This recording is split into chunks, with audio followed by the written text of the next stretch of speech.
শবে কদর সম্পর্কে বিস্তারিত তথ্য। শবে কদর অর্থাৎ লাইলাতুল কদর ইসলামের এক মহিমান্বিত রাত, যা পবিত্র কুরআনে বিশেষভাবে উল্লেখিত। এটি রমজান মাসের শেষ দশকের বেজোড় রাতগুলোর মধ্যে একটি এবং সাধারণত ২৭তম রোজার রাতে বেশি গুরুত্ব পায়। তবে এটি ২১, ২৩, ২৫, ২৭ বা ২৯ রমজানও হতে পারে। শবে কদরের গুরুত্ব ও ফজিলত। শবে কদরের গুরুত্ব ও ফজিলত। ১. কুরআন অবতরণ। এই রাতটিতে পবিত্র কুরআন অবতীর্ণ হয়েছে। সূরা আল কদর আয়াত নম্বর ১। দ্বিতীয়, হাজার মাসের চেয়েও শ্রেষ্ঠ। আল্লাহ বলেছেন, লাইলাতুল কদর হলো ১,০০০ মাসের চেয়ে উত্তম। সূরা আল কদর আয়াত নম্বর ৩। তৃতীয়, ফেরেশতারা অবতরণ করেন। এই রাতে ফেরেশতারা দুনিয়াতে নেমে আসেন এবং বিশেষ রহমত নিয়ে আসেন। সূরা আল কদর আয়াত নম্বর ৪। গুনাহ মাপের সুযোগ।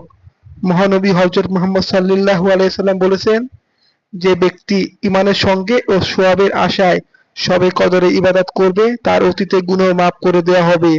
সহিহ বুখারী ও সহিহ মুসলিম শরীফের হাদিস। শবে কদরের নির্ধারিত রাত। সঠিক তারিখ নির্দিষ্টভাবে বলা না হলেও রাসূলুল্লাহ সাল্লাল্লাহু আলাইহি ওয়াসাল্লাম বলেছেন, রমজানের শেষ দশকের বেজোড় রাতগুলোর মধ্যে একটি খুঁজবে। বুখারী শরীফের হাদিস। তাই ২১, ২৩, ২৫, ২৭ অথবা ২৯ রমজানে বেশি বেশি ইবাদত করা উচিত। শবে কদরের আমল ও ইবাদত। ১.